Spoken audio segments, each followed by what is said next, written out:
Good morning everyone. तो आज हम बात करेंगे कि आप अपना जो फाइनल ईयर का प्रोजेक्ट है वो कैसे सिलेक्ट कर सकते हैं।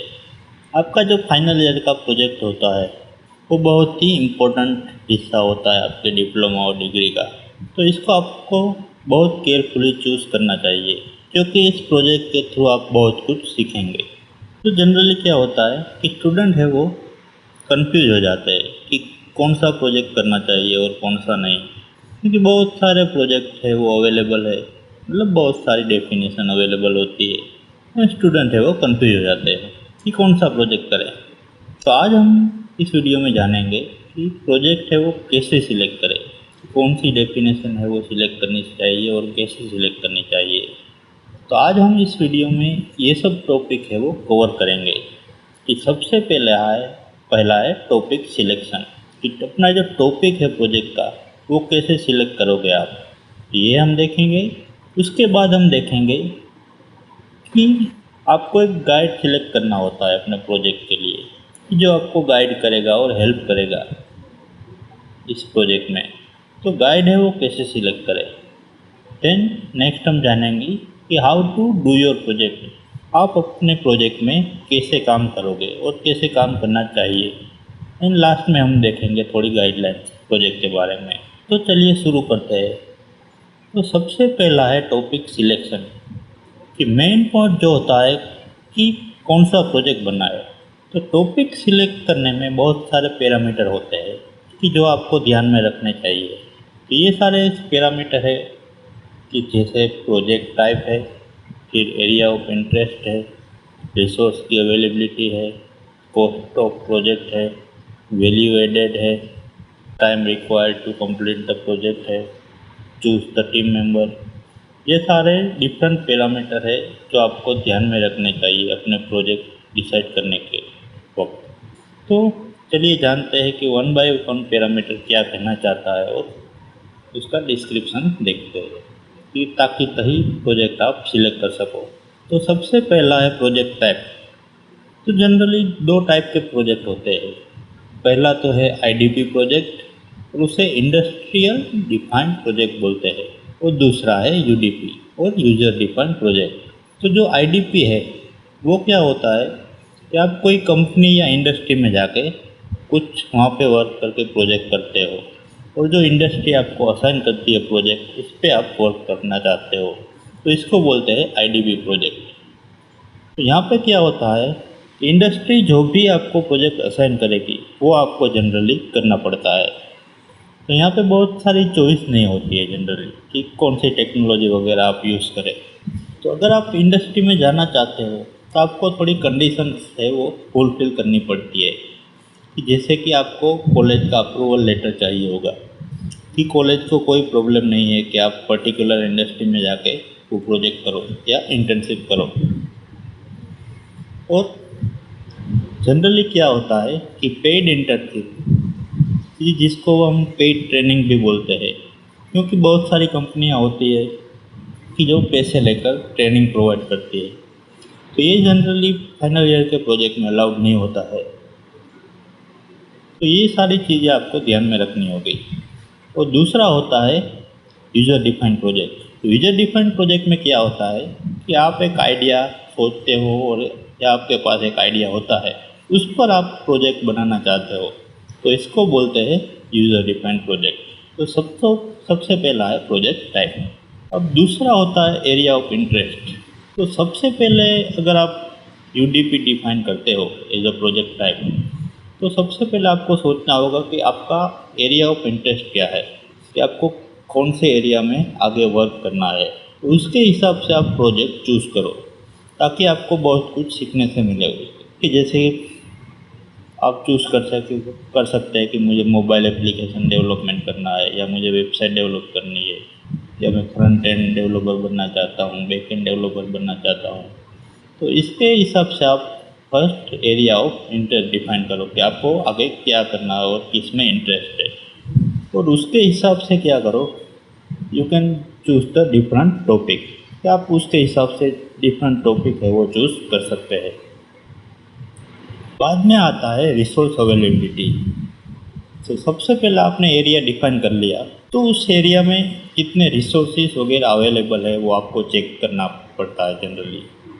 कि जैसे आप कुछ हार्डवेयर वगैरह बना रहे हो, तो आपको ये इंश्योर करना होगा कि कौन से हार्डवेयर वगैरह आपको चाहिए और वो अवेलेबल होंगे कि नहीं होंगे, क्योंकि कई बार हार्डवेयर है वो कॉस्टली होते हैं और स्टूडेंट है वो अफोर्ड नहीं कर पाते। तो ये चीज़ें भी आपको ध्यान में रखनी होगी।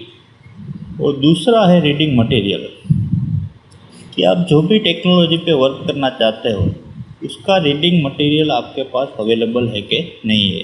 मीन्स जो टेक्नोलॉजी है वो बहुत पॉपुलर होगी, तो उसके बहुत सारे रिसोर्सेज अवेलेबल होंगे और इंटरनेट पे आपको कई सारे फोरम्स कम्युनिटी वगैरह मिल जाएगी। अगर आप अपने प्रोजेक्ट में कहीं स्टक हो जाओ तो आप इंटरनेट वगैरह से हेल्प ले सकते हो, अगर आपके पास रिसोर्सेज वो अवेलेबल है तो अगर जैसे नई टेक्नोलॉजी है और नई लैंग्वेज है और उस पर आप काम करते हो तो उसके रिसोर्स पॉपुलर टेक्नोलॉजी से कम अवेलेबल होंगे, तो sometime it is difficult to get the help. कई बार ऐसा होता है कि हमें हेल्प चाहिए होती है पर वो इंटरनेट से मिलती नहीं है। तो ये सब चीज़ें भी हमें देखनी पड़ेगी कि वो सारे रिसोर्स जो हमें चाहिए वो अवेलेबल होते हैं कि नहीं होते हैं। देखते हैं कि अब what if there is lack of resources, कि हमें जो रिसोर्स चाहिए वो अवेलेबल नहीं है, तो क्या करोगे।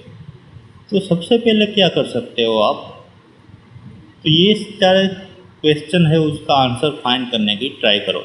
कि पहला है can you work with the less resources, कि आप लेस रिसोर्स के साथ वर्क कर सकते हो कि नहीं।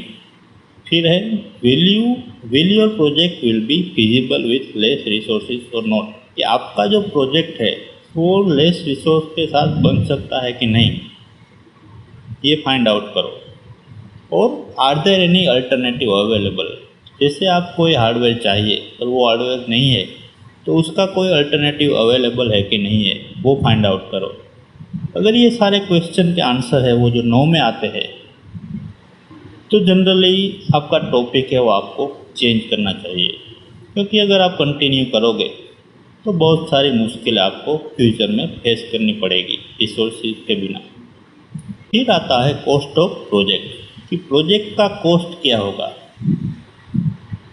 जैसे आप कुछ हार्डवेयर वगैरह का प्रोजेक्ट बना रहे हो तो आपको उसके लिए हार्डवेयर वगैरह चाहिए होगा, तो ये हार्डवेयर वगैरह का कॉस्ट है आप फाइनेंशियली मैनेज कर सकते हो कि नहीं, वो आपको देखना चाहिए। क्योंकि अगर बहुत कुछ महंगा होगा तो जनरली स्टूडेंट है वो आप अफोर्ड नहीं कर सकते। तो जनरली क्या होता है कि कई बार कॉलेज के पास हार्डवेयर वगैरह होते हैं तो college can provide the hardware. तो सबसे पहले ये डिसाइड कर लो कि जो भी हार्डवेयर वगैरह आपको चाहिए होगा वो आप खुद परचेस कर सकते हो या कॉलेज के पास अवेलेबल है कि नहीं है, कॉलेज आपको प्रोवाइड कर सकती है।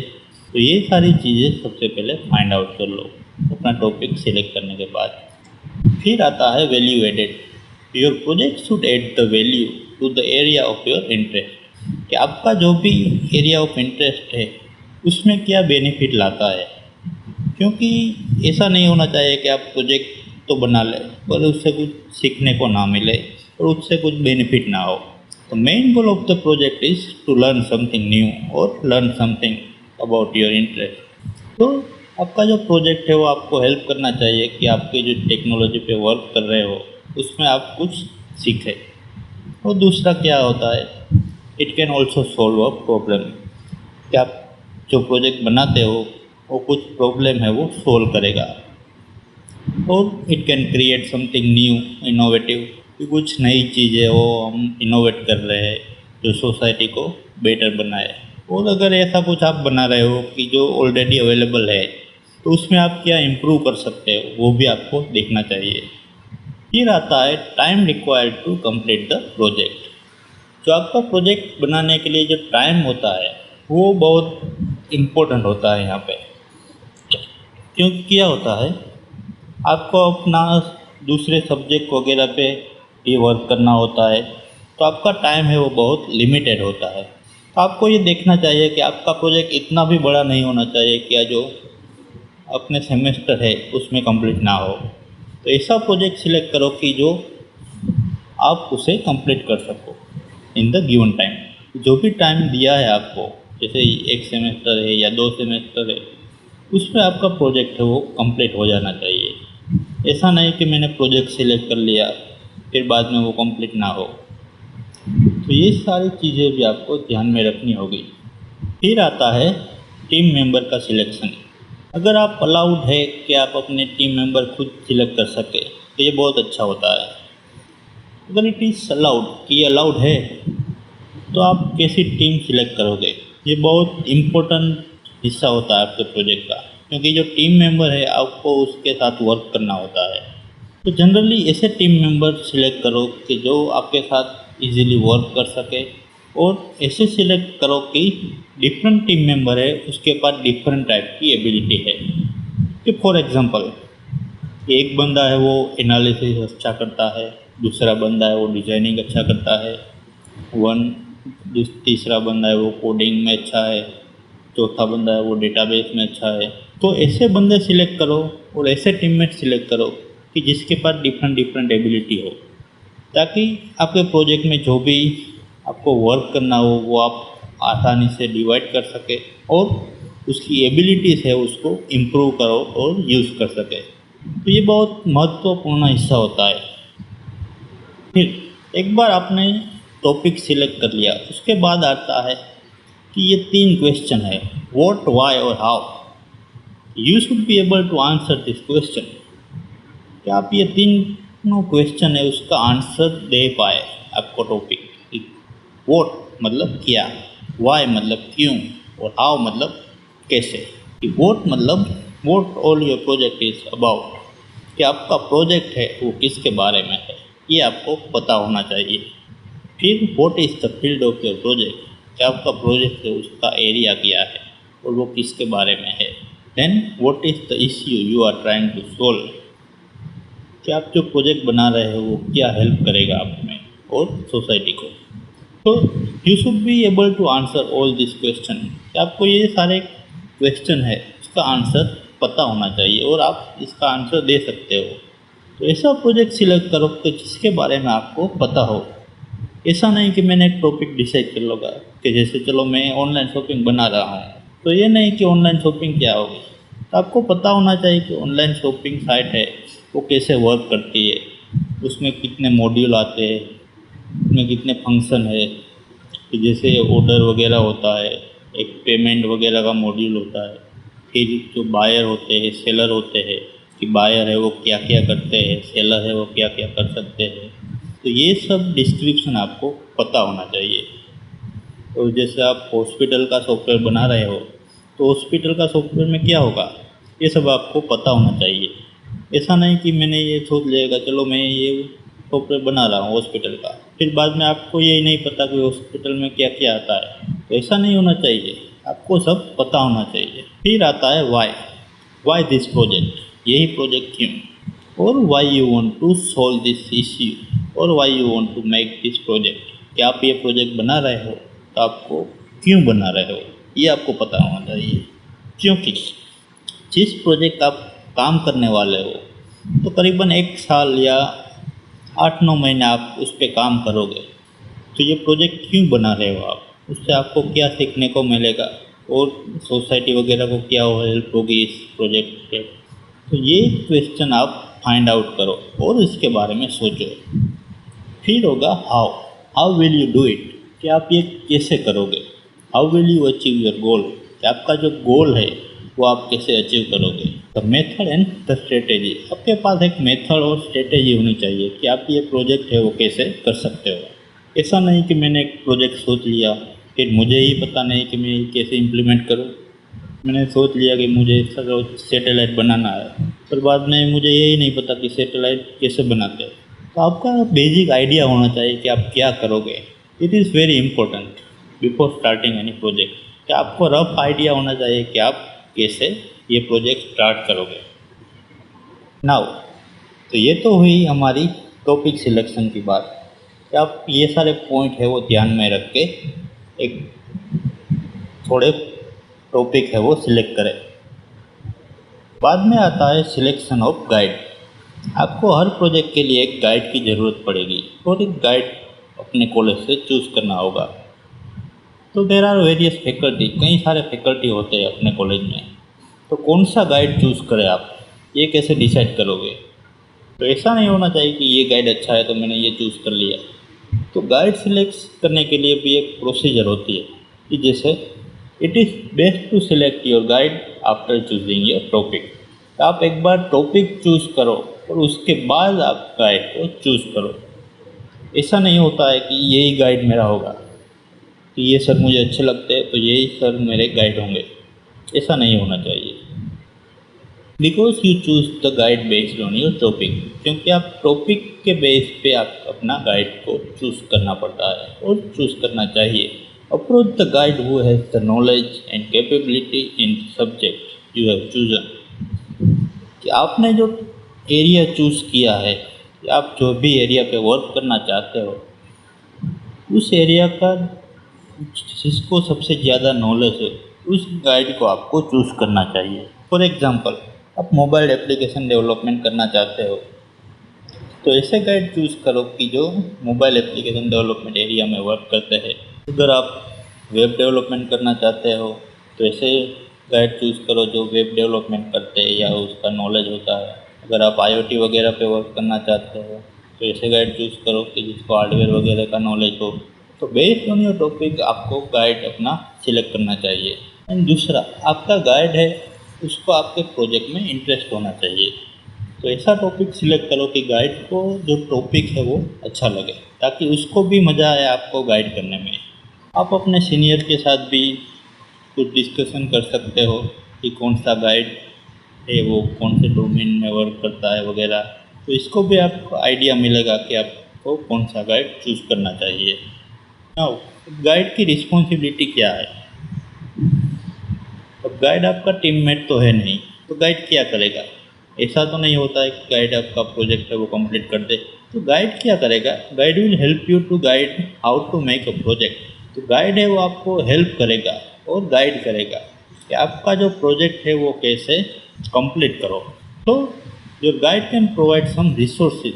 आपका गाइड है वो आपको रिसोर्सेज प्रोवाइड कर सकता है कि जिससे आप कुछ सीख सको और आपका प्रोजेक्ट है वो कंप्लीट करने में आपको हेल्प मिले। और गाइड है वो कुछ सजेस्ट भी कर सकता है कि आपका प्रोजेक्ट में आप क्या इम्प्रूव कर सकते हो और क्या चेंजेस कर सकते हो। ये सब चीज़ें होती है वो गाइड की रिस्पॉन्सिबिलिटी होती है। तो ऐसा नहीं होता है कि गाइड है वो आपका टीममेट है। तो guide is only for your help. कि आप कहीं पे स्टक हो जाओ तो guide can guide you how you can go ahead, कि आप कैसे आगे बढ़ सको। फिर नेक्स्ट थिंग आता है कि अपना प्रोजेक्ट है वो कैसे करें, how to do your project. तो सबसे पहले क्या करो कि मैंने जो चीज़ें बताई उसको ध्यान में रखते हुए थोड़ी डेफिनेशन है वो आप फाइंड आउट करो। एंड ये सारी डेफिनेशन है प्रोजेक्ट की वो आप डिस्कस करो अपने गाइड के साथ कि मैंने ये सारी डेफिनेशन है वो फाइंड आउट की है कि ये मुझे प्रोजेक्ट ये सारे अच्छे लगते हैं। And then get the approval from your topic, from your guide. कि आपके गाइड के पास से आपका टॉपिक के लिए अप्रूवल ले लो। ऐसा नहीं होता है कि आप जो भी टॉपिक गाइड के पास ले जाओ वो अप्रूव कर देगा। तो आपको अपने गाइड से अप्रूवल लेनी होती है कि ये मेरा टॉपिक है। तो वो आपको गाइड है वो अप्रूव करेगा कि चलो ठीक है ये टॉपिक अच्छा है और इसके साथ आप काम कर सकते हो। और अगर टॉपिक में कुछ प्रॉब्लम वगैरह है तो guide can suggest any changes. तो गाइड है वो आपको कुछ चेंजेस वगैरह सजेस्ट कर सकता है। तो डिस्कस विथ हिम और हर, कि आप उसके साथ डिस्कस करो एंड जो भी नेसेसरी चेंजेस है वो आप उसमें ऐड कर दो। फिर एक बार आपका टॉपिक है वो फाइनल हो जाए उसके बाद क्या करोगे आप?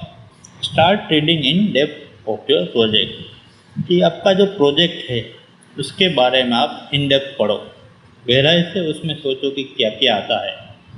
ये सबसे पहला स्टेप होगा and it is very important. Because ये आपने सॉफ्टवेयर इंजीनियरिंग में पढ़ा होगा कि जो रिक्वायरमेंट है it is most important part of your project. क्योंकि जब तक आपको रिक्वायरमेंट पता नहीं होती है तब तक आप क्या कुछ कर नहीं सकते। तो आपकी रिक्वायरमेंट जितनी क्लियर होगी उतना अच्छा होगा आपके लिए। फिर क्या करोगे? Prepare rough plan of your execution. कि आप अपने प्रोजेक्ट को कैसे एग्जीक्यूट करोगे, अपने प्लान को, उसका रफ प्लान बना लीजिए।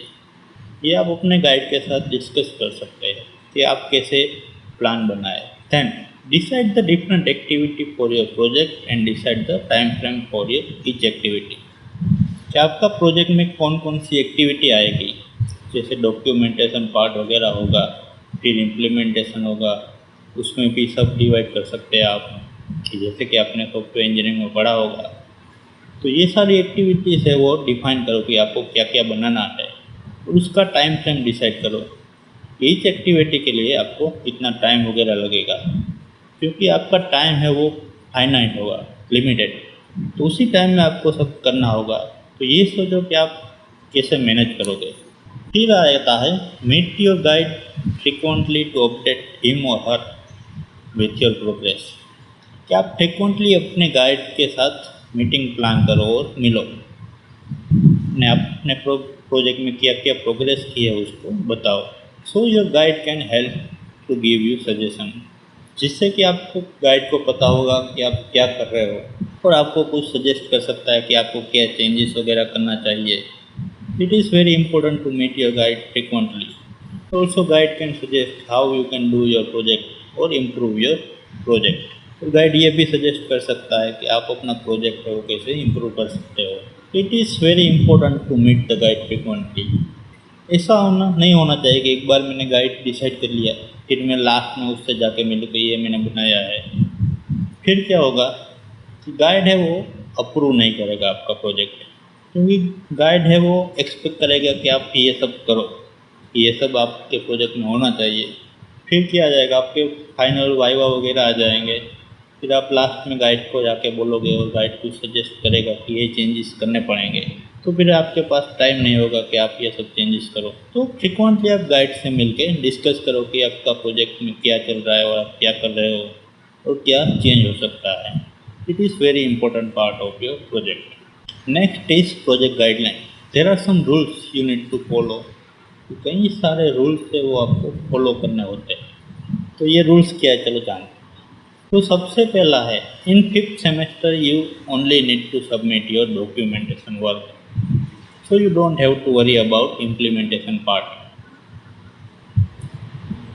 तो आपका जो 5वां सेमेस्टर है उसमें आपको सिर्फ डॉक्यूमेंटेशन सबमिट करना है आपके प्रोजेक्ट का।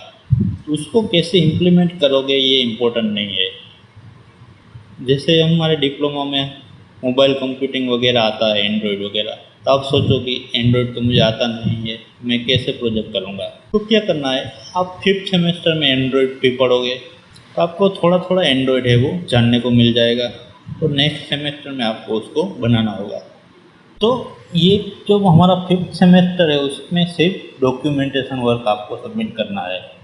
कि जो भी हमने सॉफ्टवेयर इंजीनियरिंग वगैरह में सीखा है कि यूज केस डायग्राम वगैरह है, एक्टिविटी डायग्राम है, मतलब प्रोजेक्ट के रिलेटेड जो भी डॉक्यूमेंट है वो आपको इस सेमेस्टर में बनाने होंगे और ये आपको सबमिट करने होंगे। तो 5th semester is only about the documentation. उसके साथ आप इम्प्लीमेंट करना चाहो तो यू कैन उसके साथ इम्प्लीमेंट कर सकते हो। It is not mandatory.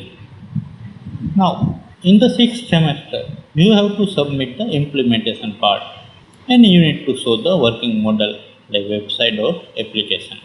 तो 6ठा सेमेस्टर है, उसमें आपको अपने प्रोजेक्ट का इम्प्लीमेंटेशन करना है एंड एट द एंड आपको अपने प्रोजेक्ट का वर्किंग मॉडल आपको दिखाना होगा। तो project is the very final important part of your project और final year, because it cover the half mark. आपका जो प्रोजेक्ट है फाइनल ईयर का वो बहुत इम्पोर्टेंट है, क्योंकि टोटल में से हाफ मार्क तो प्रोजेक्ट के ही होते हैं, तो इसकी इफेक्ट है वो बहुत ज़्यादा होगी आपके परसेंटेज वगैरह में। It is very important part of your semester and you need to work it seriously. आपको सीरियसली उस पर काम करना चाहिए। फिर student are inform to form a team और ग्रुप। जनरली आप टीम में वर्क करोगे तो you need to form a team. आप एक टीम बनाओ अपने प्रोजेक्ट के लिए, और यहाँ पे मैक्सिमम 4 स्टूडेंट अलाउड है पर टीम में, सेम इंस्टीट्यूट के। So you can choose the maximum 4 student. आपको जो 4 टीम मेंबर है वो आप सिलेक्ट कर सकते हो। एंड एक बार आपने टीम सिलेक्ट करके फाइनल कर दी तो आपको जो टीम मेंबर है वो सिलेक्ट मतलब चेंज नहीं कर सकते। It is very important to select the team because एक बार आपने टीम सिलेक्ट कर ली तो बाद में वो चेंज नहीं होगी। Then we can not permit you to change your definition during the semester कि हम आपकी जो डेफिनेशन है प्रोजेक्ट का टाइटल और प्रोजेक्ट कौन सा बना रहे हो वो ड्यूरिंग द सेमेस्टर हम चेंज करने नहीं देंगे। एक बार आपने जो प्रोजेक्ट डिसाइड कर लिया उसी प्रोजेक्ट पे आपको लास्ट तक वर्क करना पड़ेगा। तो ऐसा नहीं होना चाहिए कि मैंने एक प्रोजेक्ट कर लिया और बाद में मुझे लगा कि मुझे ये प्रोजेक्ट नहीं करना है, मुझे तो ये प्रोजेक्ट करना है, दूसरा प्रोजेक्ट। तो ऐसा नहीं होगा कि इंस्टीट्यूट आपको प्रोजेक्ट है वो चेंज करना देगी। तो जैसे कि मैंने बताया कि आपको सारे पॉइंट देखने चाहिए कि आपका प्रोजेक्ट फिजिबल वगैरह है कि नहीं। तो इसके हिसाब से ही आप अपना फाइनल प्रोजेक्ट है वो फाइनल डिसीजन सिलेक्ट करो कि यही प्रोजेक्ट है, मैं इस पे लास्ट तक वर्क करूँगा, क्योंकि ड्यूरिंग द सेमेस्टर आपको वो चेंज करने को नहीं मिलेगा। सो आप गाइड के साथ अपना डिस्कस करो and then select your project carefully, और उसके बाद आपका प्रोजेक्ट है वो केयरफुली आप सिलेक्ट करो। Paid project are strictly not allowed. कई बार ऐसा होता है कि आप पेड प्रोजेक्ट लाते हो और ट्राई करते हैं स्टूडेंट, किसी को पैसे दे के प्रोजेक्ट बना लिया और किसी को पैसे दे के हेल्प ले ली। It is strictly not allowed, वो अलाउड ही नहीं है। आपका जो प्रोजेक्ट है वो आप खुद को बनाना होता है। ऐसा नहीं कि मैंने कंपनी वगैरह में जाके ट्रेनिंग ले ली, इन पेड ट्रेनिंग वगैरह से प्रोजेक्ट किया, तो ये सारे अलाउड नहीं है। तो student must not select the industry और कंपनी प्रोवाइडिंग पेड ट्रेनिंग और पेड प्रोजेक्ट और IDP। तो ऐसी कंपनी या इंडस्ट्री है कि जो पेड ट्रेनिंग या पेड प्रोजेक्ट प्रोवाइड करती है वो सिलेक्ट नहीं करनी चाहिए, क्योंकि ये अलाउड नहीं होगा। तो ये सारी गाइडलाइन है वो आपको अपने प्रोजेक्ट के लिए फॉलो करनी पड़ेगी। तो आई होप कि मैंने आपके जो सारे डाउट है वो क्लियर किए होंगे। सो सबसे पहले आप क्या करो, ये सब सारी चीज़ें आप ध्यान में रख के थोड़ी डेफिनेशन 4 to 5 डेफिनेशन आप सिलेक्ट करो। तो उसके बारे में सोचो कि कौन कौन से फंक्शन वगैरह होंगे उसमें और उसका क्या क्या चीज़ें आएंगी, और उसके बाद ये लिस्ट लेके आप नोट डाउन करो और गाइड से मिलो। तो गाइड आपको सजेस्ट करेगा कि ये सब सारे टॉपिक है, उसमें से बेस्ट टॉपिक कौन सा है आपके लिए। तो ये सारी चीज़ें है वो आपको हेल्प करेगी कि आप अपना प्रोजेक्ट है वो कैसे सिलेक्ट करें। That's all, thank you everyone.